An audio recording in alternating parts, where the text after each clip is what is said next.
This is the Human Action Podcast, where we debunk the economic, political, and even cultural myths of the days. Here's your host, Dr. Bob Murphy. Folks, I have a great discussion with Jonathan Newman for you today, but before we get into that, this important announcement. Join us May 15th through 17th at the Mises Institute for our Revisionist History of War conference. For the ruling classes, war is an opportunity. For the citizens, war means death or crippling injury, taxes, debt, sacrifice, and loss of freedoms. Never is the state's bamboozling and lying more extreme than when the subject is war, for war is the very health of the state. But it's not true that the victors always write history. We can write the history of war too, and that is exactly what we're going to do with our first history conference in almost 30 years. Join us as we host an exciting lineup of Misesian and Rothbardian speakers who will illustrate for us and the world just why so many learned commentators have expressed the conviction that lies and propaganda are an essential ingredient of war. Member registration is $300 and non-member registration is $325. You can register now at mises.org/RHW. Again, go to mises.org/RHW. Hope to see you there. Jonathan, welcome back to the Human Action Podcast. Hey, Bob. Thanks for having me back. So the reason for bringing you today is they have recently relaunched the Mises Academy, featuring some of the old classes that we did years ago. But there's also a new class that you are the instructor in. So can you just tell people some of the details? Yeah, so the Academy was sort of an older project that we had at the Mises Institute. But it's been revamped, and we're starting to release some new courses, including the Lessons for the Young Economist, which is based on your textbook. The lecture is delivered by me, but there's also some new PowerPoints that go along with the content. Basically, the idea was to give homeschooling families and other teachers everything that they need to be able to use the textbook and present the material to their students. But the Academy it really is a treasure trove. There's all sorts of classes from Mark Thornton, Joe Salerno, Patrick Newman on the progressive era. Peter Klein has stuff in there on competition monopoly. So everybody should go to the Academy website. It's academy.mises.org and look at all of the free courses that we have available. And if you're interested, the newest one, which we're releasing lectures for one per week. That's the Lessons for the Young Economist course that I was just talking about. Okay, great. And yeah, folks, so what I'm doing in this episode with Jonathan is I don't want this to merely be like an infomercial. So we just did want to make you aware that the Academy now is back in business and you can go get all that content for free. And I want to highlight Jonathan's lectures based on the book I wrote, Lessons for the Economist. Again, for homeschooling parents, please check that out. We largely created that project with you in mind. And there's also a teacher's manual that goes along with it where, I came up with quizzes and projects you could do and so forth that would illustrate the principles from each chapter. So, but at the same time, I do want to give you folks of the Human Action Podcast just more general consideration and content. So, Jonathan, I thought maybe we could focus just on those early lessons that you did, that you covered in the series here, because these are some deep questions. So right out of the gate, just, why study economics? That was an interesting question. And it was driven home to me. I was recently on an interview that some guy who's in the blockchain space was asking me. He's, here we got Dr. Murphy. He's an economist. So, what is economics all about? Why should you study? And it was like such a basic intro question. I was a little bit caught flat-footed. I was getting ready to dive into is Bitcoin money and what's, Bitcoin versus gold. And just to say, like, what is economics and why should anyone care about it? I was a bit, I think I did all right. I didn't just say, got me. But any event, when we start out something like that, and in particular too, like, how is economics different from psychology and how is it different from history? And also how is it different from chemistry, neurobiology, right? There's all sorts of things that study, the things they study do overlap a little bit, but clearly we think economics is a distinct enterprise. And so what the heck is it? Yeah, I mean it is a good question, and it's one that I recently had a chance of thinking about and writing about. It was on what should economists do. In fact, I have it right here in front of me. There's this book by James Buchanan on what should economists do, and that's a collection of essays. And the first one, he's trying to answer that question. And if I remember correctly, his claim is that we shouldn't just look at resource allocation problems like the solvable mathematical problems, but we should focus on civilization and the interactions and cooperation in markets that happen between people. So I've been thinking about that recently. But like, what's the benefit? Like, why study economics? Mm-hmm. And I think a good answer there is that it helps you understand the world around you, and that's the claim that you make in the textbook, and the one that I talked about in the lecture as well. Is that if you want to make sense of the world in which you live, so we all interact with each other in markets. We see market prices posted for the goods that we want to buy.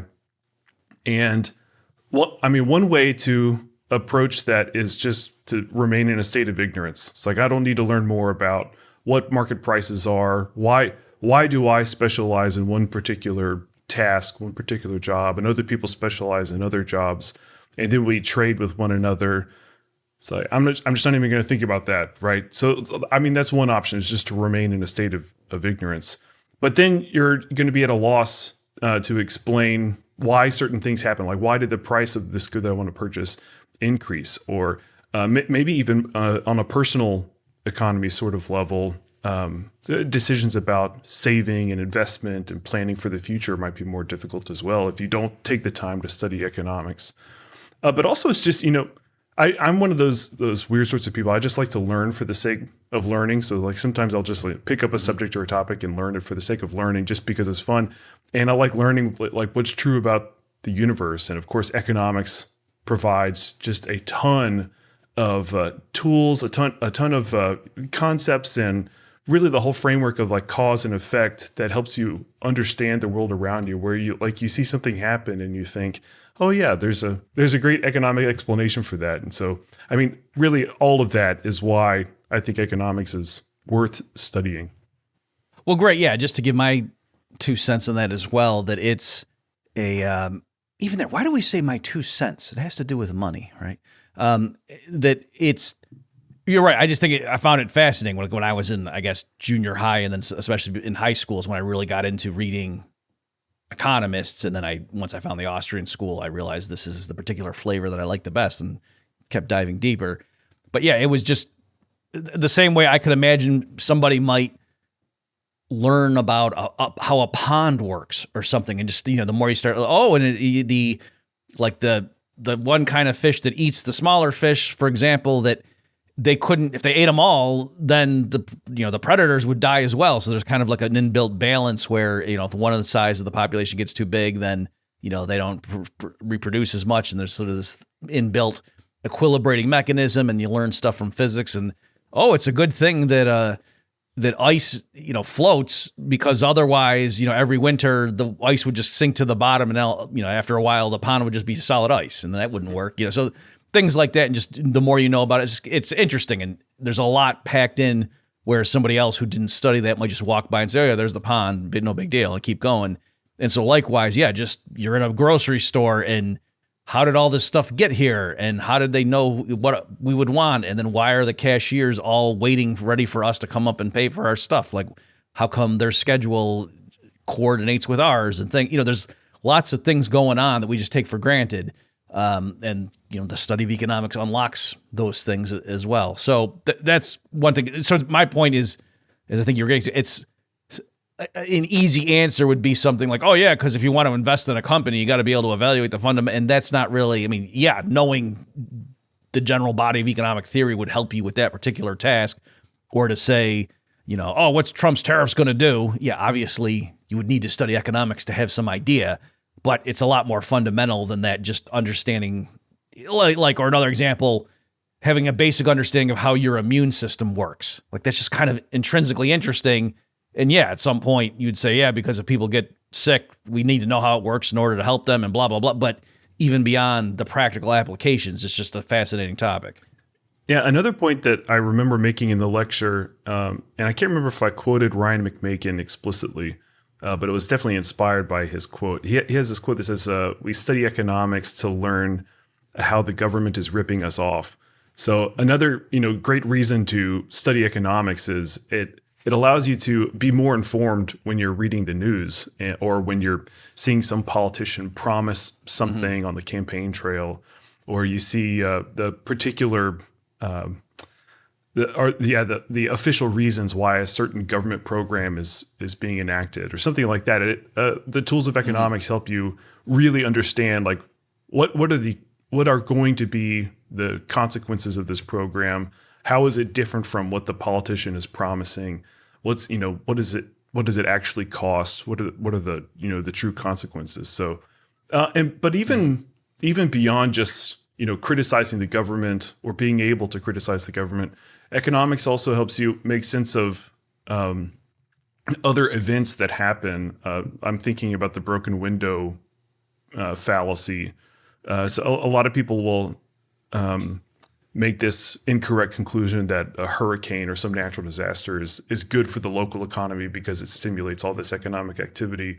But if you've done any basic reading of these sort of starting economics texts like Economics in One Lesson or some from Bastiat, then you understand that that's an incorrect conclusion. And so studying economics helps you not arrive at those false conclusions as well. Yeah, and it's I'm not going to remember the exact quote, but Joan Robinson, believe it or not, has a nice quote that I follow this account called Relearning Economics, I think is the name of it on Twitter. And the guy, he does share some stuff from Mises, whatever.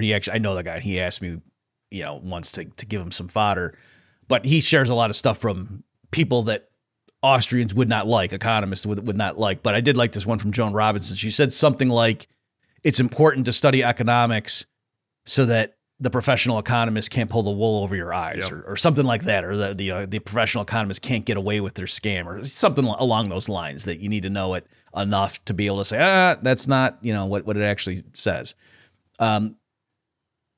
So along those lines, just in terms of the historical development, Mises talks for sure in Human Action about this, and I'm sure he does elsewhere as well. But he's just explaining early on in the book how economics came to be its own unique science, that he said there were insights over the centuries that there was this regularity in what we might call market phenomena, showing that the political authorities, it wasn't just a matter of having sufficient dedication to some social outcome. That he said that used to be what the people thought, that if merchants are charging too much, it seems like, wow, merchants just keep charging more and more every year for these, food and other necessities. And just the king should just really get serious and say, if I catch anybody raising price, I'm going to chop your head off. And that was really the explanation, is that the political authorities just hadn't been sufficiently determined to stop this antisocial practice. And then, Mises was just saying that, no, some observers started to realize there's something else going on here. And of course, like debasing the currency is one of the main things. And that if you did try to impose what we now would call price controls, that doesn't solve the problem. It just leads to, now there's no food anywhere, and the people have to go out, in the fields or something and leave the cities because there's no food. So things like, and Mises just was saying how it was the accumulation of these things, what we might call Gresham's law was another observation that was made. It's not that Gresham's law was an outcome of a well-developed theory of economics. That was more of an early observation about what happens when there's price controls with different types of money. By the way, folks, that aphorism is bad money drives out good. And so the idea is, if there's one money that's overvalued and one that's undervalued, people hoard the undervalued money and they spend the one that's artificially inflated by the government's price controls. And so that's the money that circulates. Just like if you have a quarter from 1910 that's got silver content, you would never spend that to buy something that's 25 cents. That would be stupid. You would hang on to that and spend the one that has no silver content. So there was that development. So let me just turn it to you, Jonathan, again. When somebody says, okay, I get when you're saying why study economics, but where are the boundary lines? Is it just, studying GDP and anything that money is spent on? Is that what's the boundary between economics and like psychology or history? Yeah, it's a good question. It's one that I cover usually in the first day of my principles classes. I usually teach principles of macro, and so that also gives me a chance to make a distinction between micro and macro. But the way I phrase it, it's very Misesian. I say that economics has to do with action as such, or choice as such. Sometimes I don't, go into like a full description of action on the first day of class. But like we look at choices and the logical implications of the fact of choice such that it would apply to anyone, anywhere, for all time. So it's sort of like there's a universal aspect to it. And so like that makes it easy to contrast with psychology since you brought it up. Because in psychology, what a psychologist would look at is something that's more particular. So how do people respond in this sort of situation? How do people with this sort of upbringing behave? What choices do they make? What sort of things affect the way that we think or recall certain things? So it's all very particular and dependent on certain conditions, and they run experiments, right, where they're applying some sort of treatment to one group, and another group is the control group, and they see how did the people in the treatment group behave compared to the people in the control group. So they have these sorts of conditions that are set up. So it's very dependent. It's unique. It's not universal. It's stuff that changes across time, right? But in terms of economic theory, what we're constructing it's the stuff that pertains to Moses in the desert as much as it pertains to me when I go into the grocery store. It's just stuff like the law of diminishing marginal utility, or the fact of scarcity, opportunity costs, those sorts of things. Those at least are the starting point for economics, and at least for me helps conceptualize the difference between economics and other social sciences like psychology. Okay, great. Yeah. Maybe just let me elaborate a bit on that, and we just have to extend this part of the discussion because this is really critical. And on the one hand, it can be very straightforward, and that's why I wanted to have you on here, Jonathan. That's what I meant, folks, when I said I don't want this to merely be like an infomercial for the lecture that Jonathan has been giving here for this course, but also something that is very deep that the longtime listeners of the Human Action Podcast, we're going to say things that maybe you've never thought of before. Because on the one hand, like, what's the boundary of your discipline? That's a pretty straightforward thing that's going to be in an introductory textbook, like Lessons for the Young Economist, where I was writing that for junior high students. I just need to tell them, like, what the heck am I getting in store for here? Dr. Murphy, reading your book here. What are we going to be talking about? Why should I start reading this book? And you got to tell them at the outset, this is what we're studying at a level that a seventh grader can get. But at the other hand, like, I think there are plenty of PhD economists at MIT and Harvard who have not really thought carefully through. And if you ask them, what's the subject matter of economics and what's the boundaries of the discipline? How is economics different from psychology or from sociology, for example? I bet you the answers they would give you, if you pushed it, would collapse pretty soon. And you would see that there really isn't that much of a qualitative difference between economics and psychology. Whereas in the Misesian tradition, like Jonathan's saying, there is a qualitative difference. There's a huge difference. And so again, for Mises, economics was the best developed branch of what he called praxeology, and praxeology was the study of the logic of action per se. The fact that that beings use their reason to try to achieve their desired ends. That thing, whatever you want to call that phenomenon, let's call it that, is something that exists, and that's why it's worth studying, and it's an important element in our day-to-day lives. It's possible you could develop a whole body of economic thought that was kind of useless. You know what I mean? Like it's nothing's guaranteeing that the world has to be such that economics is useful for anything, but in our world, it does seem to be very useful. But interestingly, its internal validity is not due to, empirical observation. And so this opens up like the difference between the natural sciences and the so-called social sciences.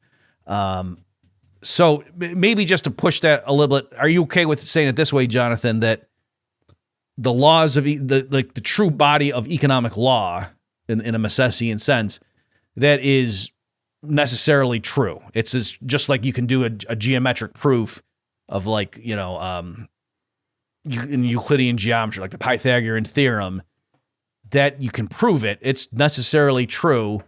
And likewise, like you're saying, the fact that, when you get additional units of a good, the marginal utility goes down. It's not that you go out and measure it a bunch of different ways and see, seems statistically that holds up, just like you don't go and measure a bunch of triangles. If you were teaching geometry and the kids left the class thinking, the Pythagorean, I guess you say theory is validated because we went out and measured a bunch of right triangles, and just in about every case it was within, 2/1000ths of a percent correct, and so therefore, within the margin of measurement error, you're misunderstanding how geometry works if that's what you're thinking. All right, I've been talking a lot here. I'll stop. And how do you want to respond to that, if at all? No, I think that's exactly right.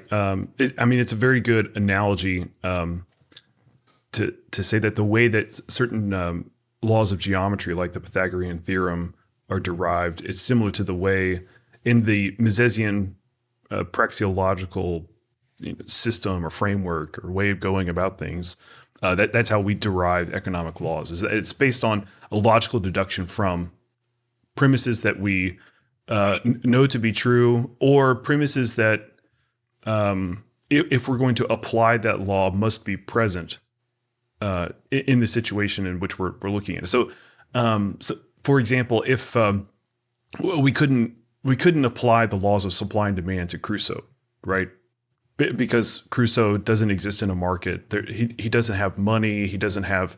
There's no exchange ratios that could exist between him and nature, right? In the textbook, you do talk about Crusoe. Like, we can talk about Crusoe sort of exchanging with nature. Like he's exchanging certain states of affairs. If he chooses to spend his day gathering coconuts, then he's exchanged that with the prospect or with this alternative state of affairs in which he spent the day collecting blueberries or spent the day relaxing on the beach. So in that sense, there's sort of an exchange, but it's really just Crusoe deciding between which state of affairs is he going to choose. It's not an exchange with another person, which is where you get things like the law of supply and law of demand. So the reason I was going that direction is because even though I said the laws of economics are ones that are universal. It's stuff that applies to everyone everywhere. To apply it, sometimes a certain condition has to be met, right? Something has to be there in order for the law to apply.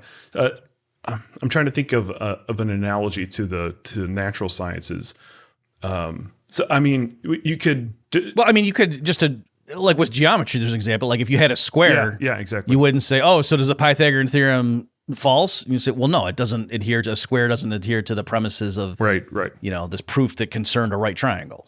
I was about to come up. It's still that I was about to come up with an example with like a chemical reaction, right? So, something that we know to be true about the way the two elements will interact with each other, but those two elements have to be present and combined in a certain way in order for the reaction to take place. Yeah. Great, yeah.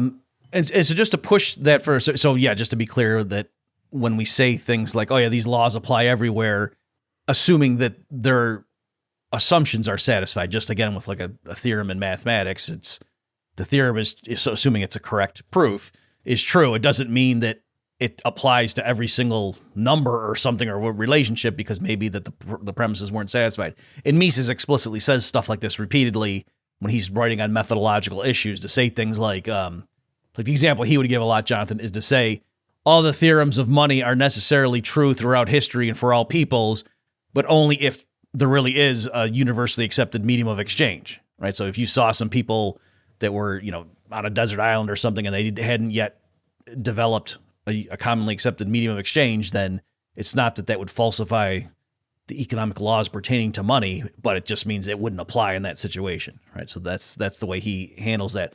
So let me just give people a little bit of flavor, because I remember when I was younger, I didn't fully grasp how significant this was. I kind of just thought, let's get over the methodology. Let's just get right into the economics. Let's get in the meat of this stuff, Mises. Like, why are you spending so much time talking about what you're going to talk about? Let's get into it.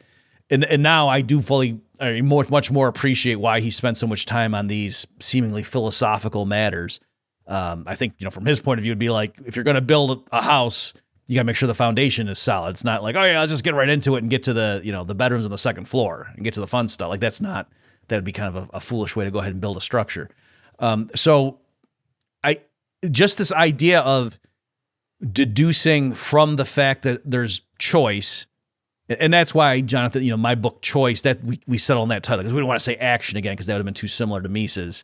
But that's why we picked Choice as the name of that book, because it really did distill down like what's the essence of going on here. So if there's a choice being involved, or in Mises' terminology, if there's action, that implies that there's a mind at work that is valuing, right? There's a lot packed into that. So you wouldn't say someone throwing a baseball and it goes up and then it, peaks, its height peaks and then it comes down. You wouldn't talk about that saying the baseball chose to get further from the ground and then it decided it had had enough. Maybe it's afraid of heights and it changed its mind and started coming. Like, you wouldn't use that language. It wouldn't make any sense. Whereas you can say if, someone's flying a plane and the plane goes up and then comes down, then you could talk about, well, the pilot chose to, increase altitude, then chose to land the plane. That is perfectly reasonable. And notice in those two realms, if you weren't allowed to talk like that, you wouldn't be able to interact very well with the world. If you went around trying to explain rocks and baseballs and fires and things by reference to something that was making conscious choices, that would hinder your ability to interact with that stuff. And likewise, if you went around trying to deal with human beings and never allowed yourself to, quote, get inside their heads and to even acknowledge that there certainly appears to be some being that has volition and preferences at work, you're also not going to get very far in this world, right? So there's a certain, practicality to it.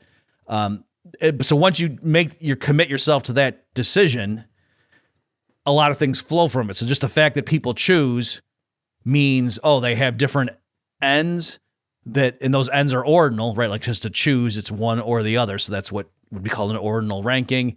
There's opportunity cost, right? That necessarily, if you choose one thing, that means there's something else that you didn't choose. And the thing among those alternatives that you value the most, that is the opportunity cost of the first thing you chose, right? So, and notice this isn't empirical. It's just thinking through the implications of this framework that you're choosing to deploy on the situation. Whereas, again, you wouldn't say the baseball that first peaked its altitude, then started coming down towards the earth, that it had an opportunity cost from that decision, because it's not choosing to do that, right? That just wouldn't even make sense. So, again, I've been going a lot here, Jonathan. I'll let you respond, but I just want to drive home to people that there really is a lot you can develop just from saying, let's assume it makes sense to talk about there are at least some beings out there, or egos, minds at work that seem to have some influence on the physical world, and you can just run with that. Just let's logically think through some of the implications of looking at the world that way. Yeah, another implication is that it means that when we're looking at humans, or things that have a mind, we'll be generic here, it means that we can't expect those beings, those things, to behave in the same way every time. Whereas with the things that are mindless, the inanimate objects like the baseball in your example, we can expect it to behave similarly given the same forces that are acting upon it. So in the case of the natural sciences, when you're studying mindless matter, since those objects, or the subject matter, since it doesn't have a mind of its own, it can't choose to act differently. It's going to behave in the same or almost exactly the same way every single time. And the reason I said almost exactly the same way is to the extent that you can't control all of the forces that are acting upon the thing. But if you could completely control, then the thing is going to do exactly the same thing every single time. So like if you suppose you had a machine that could launch a baseball with the exact same force at the exact same trajectory multiple times, and you keep loading it with identical baseballs, those baseballs are going to land in the exact same spot every single time. Of course, also it would have to be done in a vacuum, right? So there's no Right? I was going to say, is that, as long as the air was exactly the same state and, had the same temperature and blah, blah, blah, then the more you would refine it down. But and even there, and sorry, go ahead. No, I was just going to make a quick contrast to human action, where we would never expect humans to do the same thing. So if you line up a bunch of humans to go into a store and you give them prices, and they've got money that they can spend, they're going to buy a certain set of goods and choose to hold on to money perhaps. And then the next day you try to run the same experiment, give them the same endowment of cash to spend and the same set of options with the same prices, and they might choose something different, right? And so the reason why is because preferences change, all conditions change. People are willful. They have a mind in which they can choose to behave in a different way, even if the circumstances are exactly the same. Yep. And again, just to push that a little bit, and this helps folks to come up with the boundary lines of the various disciplines. So with like psychology, they do use, and this underscores like the difference of the methods employed. So in psychology, they do use methods that are similar to those used in chemistry and physics. And so, you can do repeated experiments and try to control for various confounding factors. You can say, oh, hey, if somebody's giving an order to somebody else, does it matter if they have a white lab coat on or not? And you can imagine how you could come up with, it wouldn't be enough just to grab two people and have one guy with a lab coat give electric shock to this person in the other room, even if they're not really doing it, but the subject really thinks they are giving electric shock. And then the same person, but without the white lab coat, instead of just having on, a tracksuit, giving saying the exact same sentence, trying to control for that. But if you just did it and, the two people behave the same, you'd say that's not enough. Like, I want to know, like, go get 1,000 people of the one kind. And then also you'd want to stratify and make sure that it's a random sample. Like, you wouldn't, if you just had 1,000 women who got the order from the person in the lab coat and 1,000 men who got the order from the person with the tracksuit, you might say, well, maybe this isn't about humans. Maybe it's about women versus men, in different races and different ages and socioeconomic. So you could see there's all sorts of things going in there, and it would get tricky. But no matter how many things you controlled for, still there would be, ultimately, you couldn't say, yes, we are very confident that if we had a person from this background and blah, blah, blah, the person with the white lab coats is given electric shock, there's always a chance that they're going to defy what you thought they were going to do, that they're going to, quote, defy the odds. Whereas, again, as Jonathan's saying, with molecules, and here, I guess, too, ultimately we get down to like quantum uncertainty and things. But even to the extent that, the electron, we don't know where it is, even that is very quantifiable. You can really put a zone around the uncertainty and say things that very precise, and that, in some sense, quantum physics is the most experimentally verified, if you want to use that term, of the natural sciences, right? So I'm saying you can get a lot more specific about how matter behaves than you can about how Homo sapiens behave. And ultimately, even though it seems kind of like pedestrian to say it this way, but it's because people have free will and they can always just choose to do what they want. Whereas there's a sense in which even the electron, having uncertainty, I think most physicists don't think of it as the electron is choosing which of the slits to go through in the two-slit experiment, for example, right? They wouldn't quite say it like that. So anyway, just showing the differences and how. So in economics, the point is we don't use that method, or at least in Misesian economics, we don't say, we had 1,000 consumers go up, and then when the price of apples went up, 997 of them bought fewer apples. And so hence we talk about this thing called, quote, the law of demand, that says if stuff gets more expensive, you buy fewer units of it. That's not how we proceed. And the law of demand is an airtight, ironclad law, but it's conditional. It says other things equal. And so if you did have an ostensible counterexample where something got more expensive, like gas prices go up into July and August, and people buy more gallons of gasoline. I guess, is the law of demand falsified? And economists would say, well, no, the demand for gas went up. People want to drive more, other things equal, in the summer months than they do, in the winter. And so, no, that's fine. And I could, somebody might bristle at that, and it's especially like a natural scientist, and say, "Are you kidding me? You guys get paid to say drivel like that? What kind of useless that?"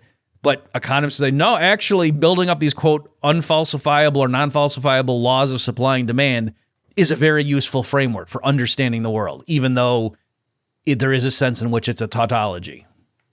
Yeah. And your example with the price of gas increasing in the summer is a good example of why that is so. So if you didn't have the laws of economics to help you make sense of the increase in price and also increase in how much was sold, purchased by consumers, then you would be at a loss to be able to explain why it happened or what was causing it, and also you wouldn't be able to identify any sort of, maybe I shouldn't say it that way. It would be very difficult to just use statistical relationships to come up with these regularities in the in the way people behave and the way people interact in markets.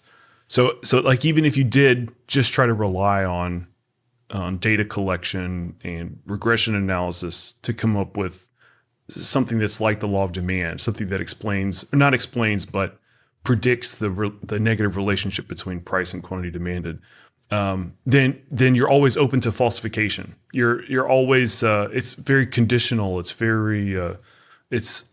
on very shaky ground, right? Because it's like all it takes is one observation, like you mentioned, to call it into question.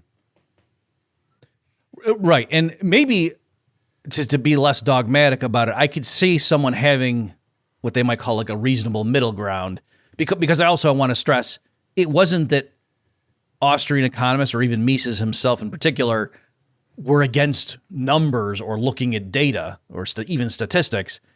For example, Mises helped set up a center that studied business cycles, and I think Hayek was like the first guy to the director of that or something. So they weren't against looking at commodity prices and trying to understand, here's the upswing and here's the peak of the boom and blah blah blah. Like they weren't against looking at things like that, but it was more like to even know what counts as a commodity. Like you have to have this antecedent framework that is developed through introspection and logical deduction. Like even to say, consumers buying gasoline or whatever, like to even understand, to break down and, what do you mean by buying something? Like there's different ways, what I mean? It's not like if you say ice melting, that has a pretty specific meaning. But when you say people are buying gasoline, there's all sorts of things, there's different ways they could buy it. There's different things that could go on. You know what I mean? So there's real things that we just naturally, like people don't even get my point there, but there's lots of different stuff going on that would look physically distinct. And yet we would all say, those are all examples of someone buying gasoline. Right. And so anyway, I'm just saying there's lots of stuff that gets packed into that we sort of take for granted when we talk about economic concepts. And so, just to say, no, let's not be guided by our ideology or something. Let's just go look and see where the numbers take us to understand business cycles.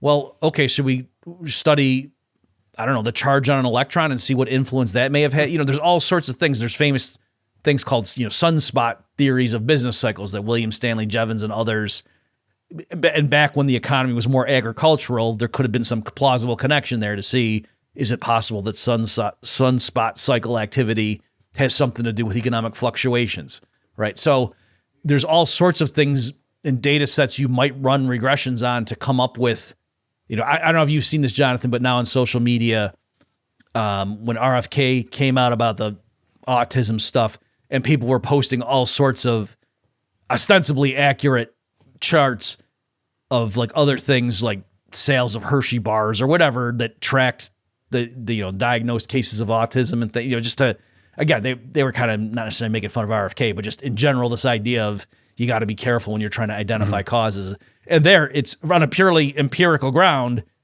You couldn't just rule that out. You would have to, the reason it was funny, some of them, I can't, it was like shark attacks or something, was another one that it seemed like, again, I think the data were real. Like that just seemed like, oh, wow, it looks like there's a pretty strong correlation between shark attacks and diagnosed cases of autism, when, presumably it was more like just two things that happen to increase over time for whatever reason. And then, so see, it looks like they go together. So anyway, how you're guided even things like that with your background knowledge of how the world works. And so for economics, the point is the Austrians are saying there's this whole body of what we could call economic law.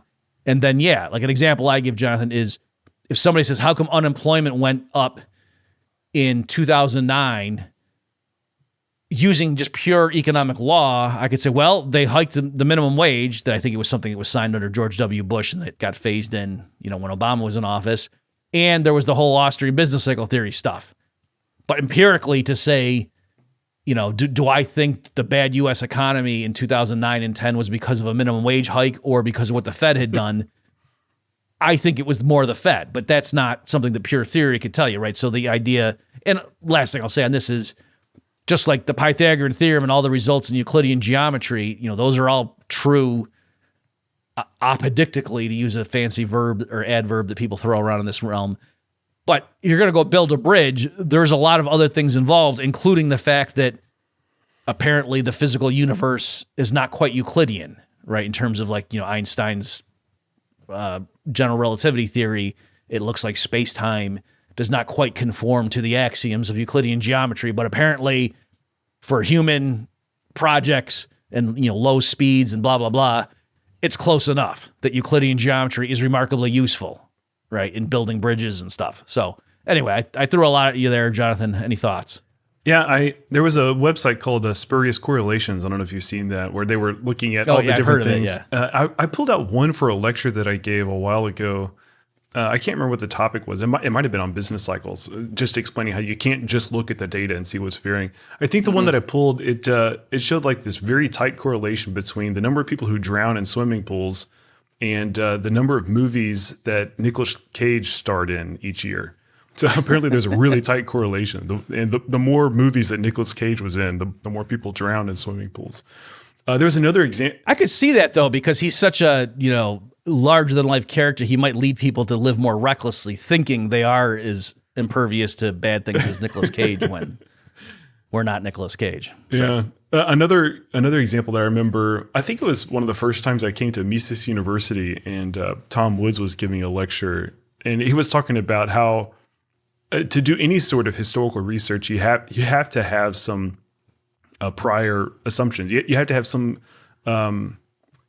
preconceived cause and effect framework to make sense of what's happening in history. Or else his example was, you'd have to collect everything from like average toenail length to some other random thing when you're trying to figure out what might be correlated with something else.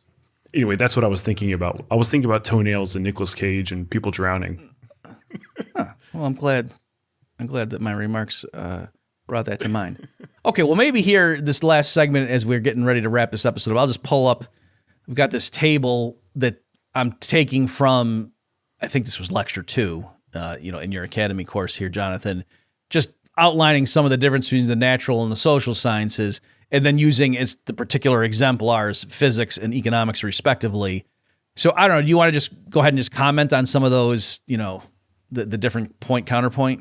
Yeah, we've touched on some of this already. One that we haven't talked about yet is in economics and the social sciences, we have an insider's view. So since we are humans and we're the ones who are doing the studying, doing the research, trying to think about these things, we know what it's like to be a human. So we can do a little bit of introspection, right, to help us at least guide our thought process into what is influencing what. In fact, I was doing this recently. I was trying to think about sort of a hairy problem in monetary theory. I can't remember what it was exactly. And I remember thinking, about like, why do I hold money? Like, what if I had to, pin down like the best, it's still universal, but I was doing introspection. Why am I holding on to money? So like we can do that in economics, but you can't do that in physics. So with your baseball example, we don't know what it's like to be a baseball, right? Right. We don't know what it's like to be certain chemicals. And so, but however, we can make external observations. It doesn't mean that we're completely ignorant about how these objects behave. We just have to observe from the outside as opposed to having an insider's view, so to speak. Right. And it's a good thing that we do have that. And so this is a point too that I've made in the past when I'm trying to contrast these different methods, that, if we didn't have this insight, if you were you'd be a solipsist, like if you really thought you were the only mind and that maybe you thought you were embedded in a simulation, although it's not obvious like who designed the simulation, then like there had to be at least one other mind, right? But if you just thought everybody else were an automaton walking around, guided by, I suppose maybe certain philosophers or biologists or whatever who are really committed to a materialist reductionist worldview and thought, no, that collection of cells right across the table from me is just, those cells are bouncing around, the underlying atoms are just obeying blindly the laws of physics, and that's really all that's going on there, and it gives rise to all of this complex behavior. But ultimately, I shouldn't feel that there's another person across the table from me. That's just a collection of atoms, just like if there's a pile of rocks, when it comes down to it, that's really all that's there. And if you tried to go through life like that, like you could still make some predictions just using, like you would know that clump of cells, energy is going to be conserved, right? And if, F equals MA will be obeyed if you, appropriately define things, and you could talk about stuff like that. But if you wanted to just answer a question like, I need to find that clump of cells because I left my car keys, and they know where my car keys are, or not they know. That clump of cells has the ability to vibrate vocal cords in a certain way that would, because the location of my car keys has somehow been intertwined with the pattern in their nervous, it would be hard to even think this way. But ultimately, I had to figure out the location of, and you could try to use merely the natural sciences to figure out, but it's nicer too to say, oh, well, I know that, he lives at this house and he's getting close to dinner time and he probably is home right now. Let me give his wife a call. You know what I mean? Like, it's just, I feel silly trying to get across to people how hard it would be if you refuse to acknowledge that it sure seems like there's other minds at work and there's a lot you can do running with that assumption. You mentioned materialism. Do materialists deny the existence of the mind? Do you know? Some do and some don't. They're unpredictable. So some of them, it's more they're saying, no, I mean, ultimately that's what it is, but it gives rise to this epiphenomena and blah, blah, blah. And it's just it's a gestalt phenomenon where the sum of the parts is bigger, or you know what I mean? The whole is bigger than the sum of the parts and that kind of stuff. And it's an emergent phenomena. But there's the cosmic skeptic guy. I forget what his name is right now. He debates a religion a lot. I love the kid. He's a kid. He's younger than me. But he was recently in a debate. I think it was against Ben Shapiro, actually. And he was just fully committed to saying there's really no such thing as free will. And it wasn't even an empirical matter for him. It was just a thought experiment. Like, if you just think about it, how could there be free will? Because whatever your decisions are, there was something in you, that helped cause it. And then he analyzed that thing. And then he just kept pushing it back and kept trying to decompose whatever it was that caused the decision into its constituent parts. And so ultimately, after a while, your will has nothing to do with it, just kind of evaporates. And so he was firmly committed to the idea that it seems as if we have a free will, but really we don't. Yeah. And so, so I don't know if that's answering your question, but I think he would say, yeah, it's a useful fiction to say we have minds, but really we don't. So the reason I brought it up is I was just thinking about the implications for doing economics if you're committed to that view. I know Mises talks about this a lot in the Human Action, but it's one of those things I haven't really spent a lot of time thinking about. It's like how would you have to do economics or think about what economics is or says if you denied the existence of minds?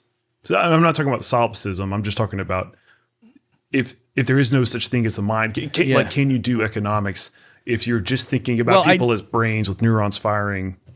Yeah, I know in the wake of B.F. Skinner, I believe this has largely fallen out of favor. Just there were certain schools of Freud's thought that were big for a while and then kind of now been abandoned. But yeah, I think there was a period where there were people who thought it was unscientific and sort of parochial to talk about mind at all in psychology, and really it's just a matter of conditioning and stimulus response, and that's it.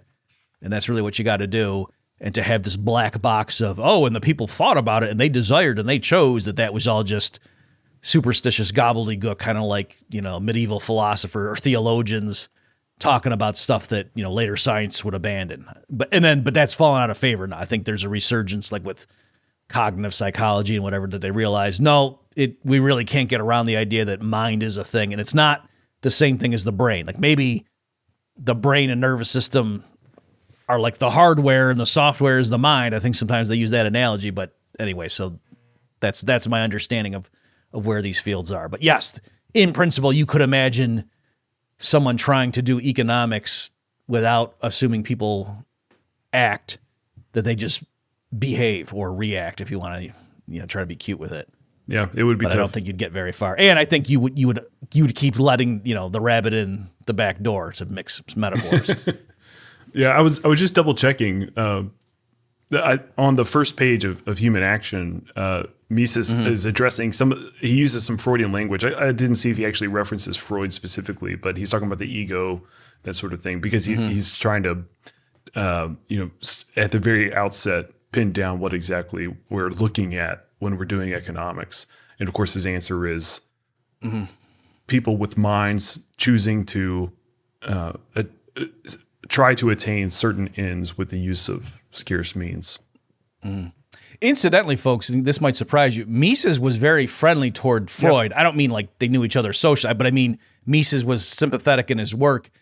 Not, with the stuff like, oh, everybody basically, is attracted to their mother. Not, not that kind of stuff. But because what Freud did was he took behaviors that certain humans exhibited that other people just recoiled from and said, oh, that guy's crazy. And Freud tried to explain like the underlying motivations. And no, this is why that guy does that, because of blah, blah, blah, blah. You know what I mean? And so Mises liked that, that approach. So anyway, maybe we'll just wrap up here, Jonathan, with the goals, like, the prediction versus the understanding. Can you maybe touch on that? Yeah. So in the natural sciences, we're studying inanimate, mindless matter and energy. There are constant relations.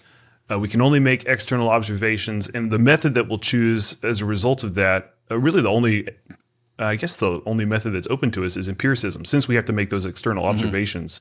So we'll make those observations. And if those observations tend to repeat themselves, then we come to the conclusion that there is this sort of regularity in the way matter and energy works. And if that continues, if those observations continue and it's not falsified, then you have this nice expectation of how the matter or energy, how this inanimate, mindless object will behave given certain conditions or certain forces that are acting upon it, which means that you can make good predictions. And no Austrian economist would deny this, right? I think some people, set up this straw man about Austrian economics, that we think that there's like no room for empiricism. There's no room for, making predictions about the future. But of course, that's just constrained to economics. But we can make good predictions. So like we're very good at predicting, given the forces acting upon the baseball, where exactly it will land. And of course, the trajectory of the baseball as well. We're very good at making predictions about those sorts of things, but we can't do it in economics. So to go through the right-hand side, we're studying humans. They have a mind. There aren't any constant relations, but we can use an insider's view and the way that we develop the laws of economics, the regularity in the way that we behave and interact with one another is through logical deduction, and we can use thought experiments. And these things, these laws cannot be falsified by some apparently aberrant observation. And an aberrant observation could, give us cause to take another look at the logic. So like if we consistently see something, observe something that's going against what we might expect just based on the way that the logically deduced law of economics is what it says, then we can, go back and look at the logical steps and see, oh, there's an error here. So it's not like we're totally opposed to observation, totally opposed to the idea of falsification. It's just that the mechanism by which it happens it's got to be something that causes us to go back and look at the logic. It's not that the observation itself falsifies the law. And to go all the way down, the goal then is to understand. It's not, since we can't make a certain prediction about how humans will behave, that we can, however, do a good job of explaining, if this happens, then this will happen. If you impose this price floor, then you have consequence X, Y, and Z. If you increase the supply of money, then you have these consequences. So there's all of those sorts of like cause and effect claims, which is not exactly the same thing as a prediction, because as you mentioned before, those cause and effect claims rely on the ceteris paribus assumption. So everything else held equal, then this, and this will be the result, will be the effect. But it might not be what you observe, because in the real world, all sorts of things are changing to impact the outcomes that we observe. That was a lot. Yeah, great stuff. No, but I appreciate that. And again, it all kind of fits together. And that's why it occurred to me when I was listening to your lectures, Jonathan. It might have been for lecture 1, I think, where you read something from, well, I don't know if you read it from Mises or you just summarized, but you were saying how, you read a passage where Mises says something like the laws of economics apply to, acting man in the real world. I'm paraphrasing, not to, some mythical rational man or to Homo economicus. Mm-hmm. Right. And the reason he brought that up, and as you elaborate upon, John, that certain other economics books will go down that path, and they'll say, well, let's assume that, there's a consumer who's, perfectly capable of solving complex calculus problems, optimization problems, and, fully knows the future, or at least knows all of the relevant random variables and their mean and standard deviation and blah, blah, blah, even if they don't know the exact realization at time T18 and all this kind of stuff. And then here's what comes out of this model. And let's find the equilibrium. And that may be useful for certain things, that kind of approach, but that is not at all what Mises thinks he's doing when he's talking about the development of economic law or economic theory. He's making statements that he says are necessarily apodictically true for all beings that choose and act. So it even would apply to aliens, so long as, it made sense to look at their behavior and say, yeah, it looks like there are choosing beings at work here. So that's where he's coming from. And so then once you realize that's his enterprise, a lot of this makes sense. And it's like the strengths and the weaknesses. On the one hand, he can't make a crisp prediction and say, I think next quarter GDP growth will be such and such, because that's not the kind of thing you could derive from it. But on the other hand, you can see that those predictions don't work very well, right? Like the economists who are trying to be like the physicists don't do as good a job, right? There's a reason that the public holds the physicists in such esteem, because it's like, oh, wow, they made a bomb that can blow up a lot of people, and they can, put satellites in space. And there's a lot of stuff that physics has done, making computers that it has, to show these smart people doing this field, look at all the stuff that flows out of it. They must be doing something right. Whereas with economics, it's not the case that, just have a bunch of economists running the central bank and then you're not going to have any more business cycles. That's certainly not the case. Right. And so anyway, that's, I guess, I think, I know I wanted to end with, there was Israel Kursner one time, because you wrote the goal is understanding, not just mere prediction. And Israel Kursner, an example he used to use, so folks, when I was at NYU, I had Kursner. He taught a history of thought class that I sat. It was a master's level, but I took it because I thought, well, I want to have an opportunity here to take a class from Israel Kursner, who had studied under Mises at NYU.